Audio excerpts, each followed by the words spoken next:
Aleluia, irmãos, glória a Deus, graça e a paz do Senhor Jesus. Quem vos fala mais uma vez é o pastor Marcelo. E estamos aí, irmãos, finalizando o nosso jejum. Chegamos ao penúltimo dia do nosso jejum, pela graça de Deus, ao 20º dia, aleluia. E hoje nós vamos falar da questão da restituição da prosperidade na sua vida. Você vai desfrutar de uma prosperidade dobrada, amém? Se você crê, diga amém, aleluia. Mas vamos lá, me acompanhe na leitura do livro hoje, porque Deus vai falar muito com você através do compartilhar de hoje, aleluia. Jó, capítulo 42, o verso 1 ao 6, olha o que a palavra de Deus diz, né? Jó e a restituição da prosperidade dobrada. Diga assim: eu terei prosperidade dobrada na minha vida, amém? Então respondeu Jó ao Senhor: bem sei que tudo podes, e nenhum dos teus planos pode ser frustrado. Quem é aquele, como disseste, que sem conhecimento encobre o conselho? Na verdade, falei do que não entendia, coisas maravilhosas demais para mim, coisas que eu não conhecia. Escuta-me, pois havias dito, e eu falarei e te perguntarei, e tu me ensinarás. Eu te conhecia só de ouvir, mas agora os meus olhos te veem. Por isso me abomino e me arrependo no pó e na cinza. Aleluia! Vamos ver a questão da restituição da prosperidade na vida de Jó, meus irmãos. Creio que essa é uma restituição que todos querem, a restituição da bênção material dobrada. Não há nenhum problema nisso, desde que a prosperidade seja dada pelo Senhor, aleluia. A história de Jó é muito conhecida por todos. Ele era um homem sábio, de ilibada reputação e próspero, e tudo isso somente de ouvir falar de Deus. A experiência dele com o Senhor não era tão profunda como Deus queria que fosse.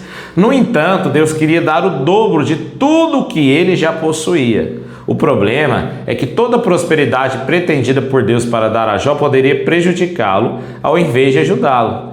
Quem não está firmado em Deus é um alvo fácil de se tornar escravo do dinheiro. Então, antes de Deus restituir a prosperidade na sua vida, Ele vai restituir o seu coração nele, para que o seu coração não esteja no dinheiro, para que você não sirva ao dinheiro, mas somente ao Senhor, para que o dinheiro não seja o seu Senhor, mas Deus vai restituir bênção dobrada, de prosperidade dobrada na sua vida, amém? Se você crê, diga amém. Deus fez um projeto de prosperidade para Jó. O problema é que somente Deus sabia do projeto e era o único que tinha o poder para colocá-lo em prática e terminá-lo com êxito. O primeiro passo para a prosperidade dobrada passava por Jó perder tudo que tinha até aquele momento. Então ele perdeu tudo, desde posses materiais até a família, em um único dia. Verdadeiramente, né, irmãos, todos conhecem a história de Jó. Essa foi uma tribulação poderosa pela qual Jó passou. Mas ele deu a resposta certa, pois o objetivo dessa tribulação foi fazê-lo desprender-se, desconectar-se de tudo aquilo que se pode ter neste mundo. O segundo passo foi perder o relacionamento conjugal e a própria saúde. Nesse estágio, Jó também foi provado, pois o objetivo era Jó não valorizar a própria vida neste mundo, aleluia, mas ficar firme em sua vida divina, independentemente de qualquer contexto e situação. O terceiro passo foi ser acusado pelos próprios amigos de tudo o que estava acontecendo era culpa dele. Alguma coisa ele tinha feito para tanta coisa ruim. Você tem algum amigo de Jó?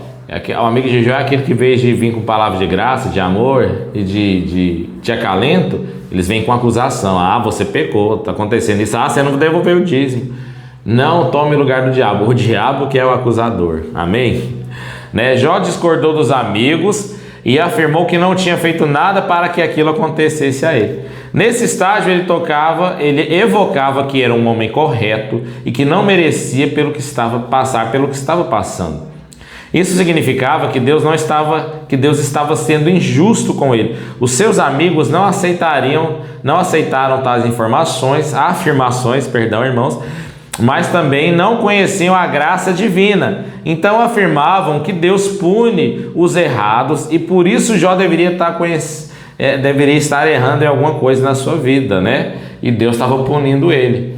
Misericórdia. O acusador é o diabo. Se alguém está passando por alguma luta, nosso papel tem que ser de graça, de levar uma palavra de esperança, de fé, de reconciliação e de restituição. Amém? Diziam que seria bom que ele confessasse logo o seu pecado para que tudo aquilo pudesse passar de uma vez, né? Nesse ponto, Deus entra na história para se deixar conhecer tanto por Jó como por seus amigos, pois os dois lados estavam errados acerca do conhecimento divino. Deus não é injusto e muito menos pune os seus filhos. Amém? A forma de Deus se deixar conhecer foi fazer perguntas a Jó, para ver se ele conseguia responder pelo menos uma delas. Jó não conseguiu responder a nenhuma pergunta e no final entendeu que não conhecia praticamente nada sobre Deus e muito menos sobre o seu caráter, bondade e poder.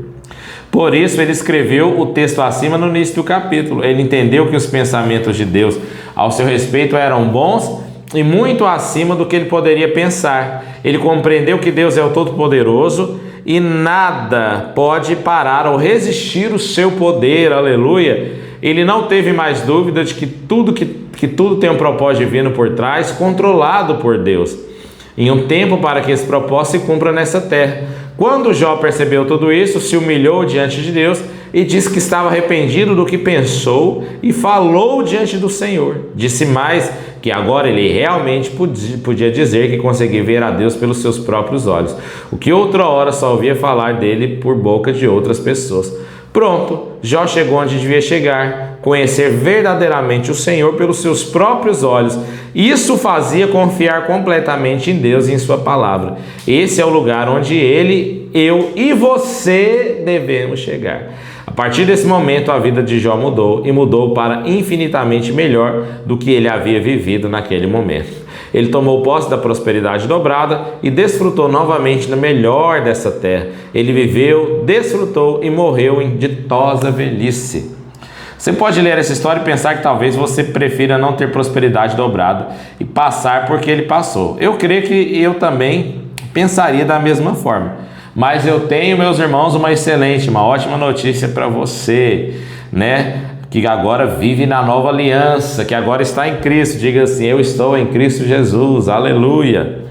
O sofrimento para a prosperidade dobrada, né? Jesus já sofreu na cruz do Calvário por você e por mim, então não tem necessidade mais de sofrer igual Jó. O Senhor já pagou todo o preço e todo o sofrimento na cruz do Calvário. Jesus não só pagou a dívida da cruz quando morreu, mas fez um depósito imenso na sua e na minha vida quando ressuscitou e foi glorificado nos céus. Ele enviou o Santo Espírito do próprio Deus para viver dentro de nós. E esse Espírito é o poder criador divino de tudo que você conhece, inclusive de todo o ouro e de toda a prata nessa terra.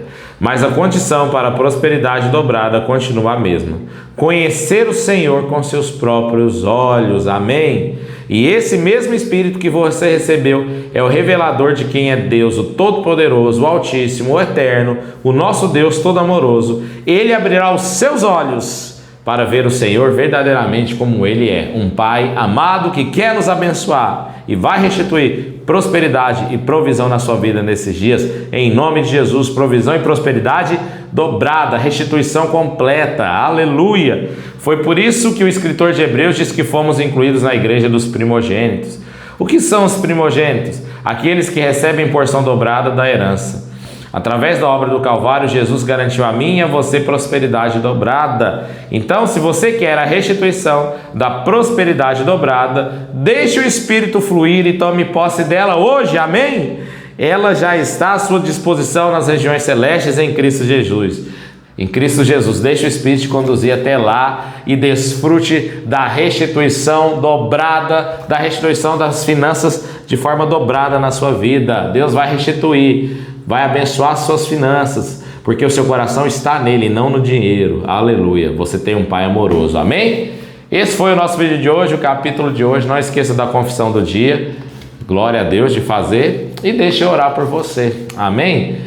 Glória a Deus, Pai, graças te dou pelos meus irmãos. Guarda, Senhor, de colocarmos o nosso coração no dinheiro, nas coisas desse mundo. Pai, mas que os nossos olhos possam te ver como o Senhor verdadeiramente é, como um Pai amoroso, como um Pai bondoso, como alguém que quer nos abençoar, não como um Pai mau, como um homem severo, mas um Pai bondoso, amoroso e misericordioso. Eu quero declarar sobre a minha vida e a vida dos meus irmãos restituição financeira dobrada, porque o dinheiro deles, porque o coração deles, porque os olhos deles não estão no dinheiro, mas estão no Senhor. Nosso Deus não é o dinheiro, mas é o Senhor, e do Senhor vem a nossa provisão, porque nós confiamos em Ti e sabemos que o Senhor nos ama. Nós cremos que restituição financeira dobrada será liberada sobre nós, em nome de Jesus. Amém.